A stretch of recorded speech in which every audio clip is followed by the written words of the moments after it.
السلام علیکم۔ قوم موسیٰ علیہ السلام۔ حضرت موسیٰ علیہ السلام کی بعثت سے قبل مصر ایک عظیم مگر ظالم سلطنت تھا۔ فرعون خود کو رب اعلیٰ کہتا، رعایا اس کے سامنے سجدہ زیر ہوتی، جادو، توہمات اور بت پرستی عام تھی۔ بنی اسرائیل جو حضرت یعقوب علیہ السلام کی اولاد تھے، یہاں اقلیت میں تھے اور غلامی کی بدترین شکلوں کا شکار تھے۔ ان سے سخت مشقت لی جاتی، تعمیرات میں جھونکا جاتا اور ذلت آمیز سلوک روا رکھا جاتا۔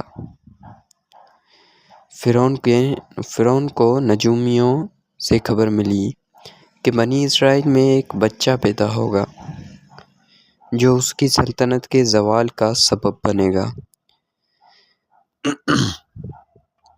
اس خوف نے اسے درندگی پر آمادہ کر دیا اور اس نے حکم دیا کہ بنی اسرائیل کے ہر نوزائیدہ لڑکے کو قتل کر دیا جائے، جبکہ لڑکیوں کو زندہ رکھا جائے۔ اسی دہشت ناک ماحول میں حضرت موسیٰ علیہ السلام کی ولادت ہوئی۔ ایک ماں کا دل خوف اور ایمان کے درمیان جھول رہا تھا۔ اللہ تعالیٰ نے ان کی والدہ کے دل میں الہام فرمایا کہ بچے کو صندوق میں رکھ کر دریائے نیل میں چھوڑ دو، ہم اسے تمہاری طرف لوٹا دیں گے اور اسے رسول بنائیں گے۔ یہ ایمان کی انتہا تھی کہ ماں نے اپنے جگر کے ٹکڑے کو اللہ کے سپرد کر دیا۔ دریا کی موجیں صندوق کو بہا کر فرعون کے محل تک لے آئیں۔ فرعون کی بیوی آسیہ جو خود معاہدہ تھی، اس نے بچے کو دیکھ کر محبت محسوس کی اور اسے قتل ہونے سے بچا لیا۔ یوں اللہ نے اپنے دشمن کے گھر میں اپنے نبی کی پرورش کا سامان کر دیا۔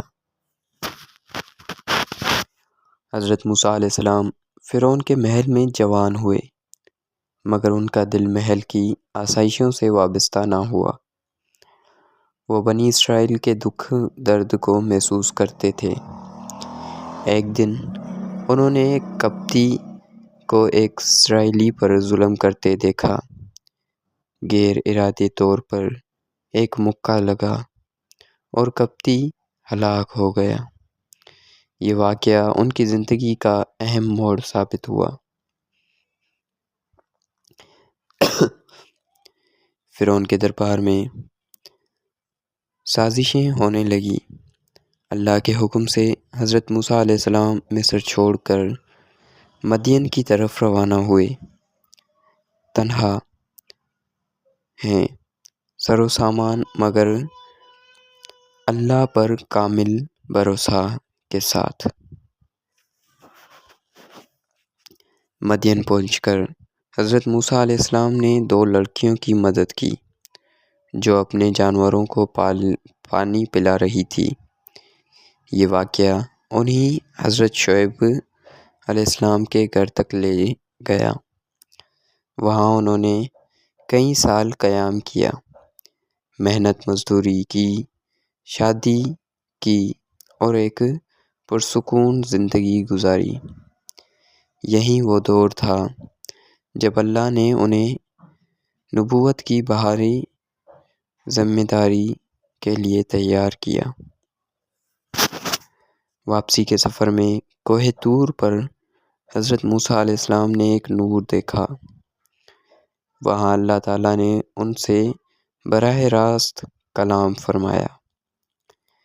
انہیں نبوت عطا کی گئی اور فرعون کے پاس جانے کا حکم دیا گیا۔ اللہ نے انہیں 2 عظیم معجزات عطا کیے، عصا جو اژدہا بن جاتا اور ہاتھ جو بغل میں ڈالنے سے روشن ہو جاتا۔ حضرت ہارون علیہ السلام کو ان کا مددگار مقرر کیا۔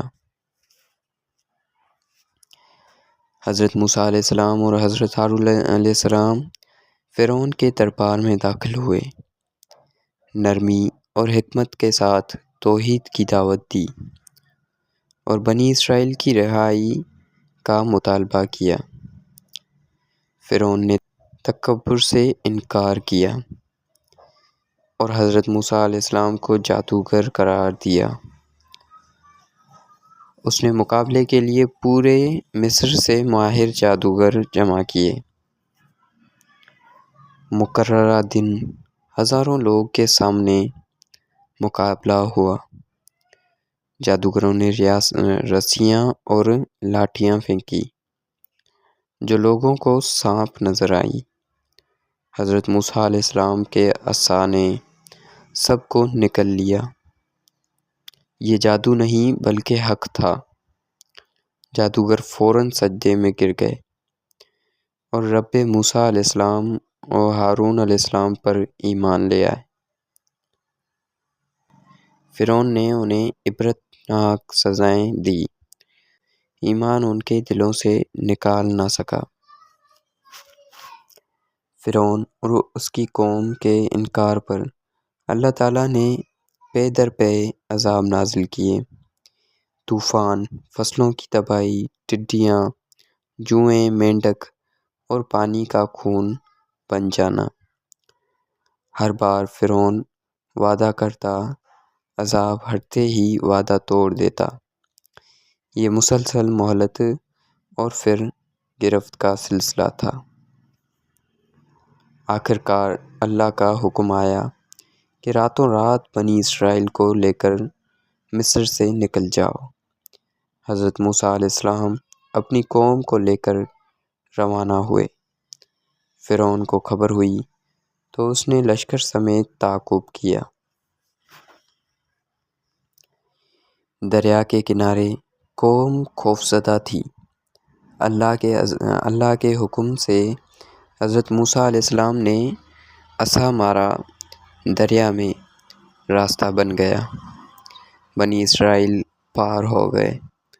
فرعون نے پیچھا کیا تو پانی پلٹ آیا اور وہ اپنے لشکر سمیت غرق ہو گیا۔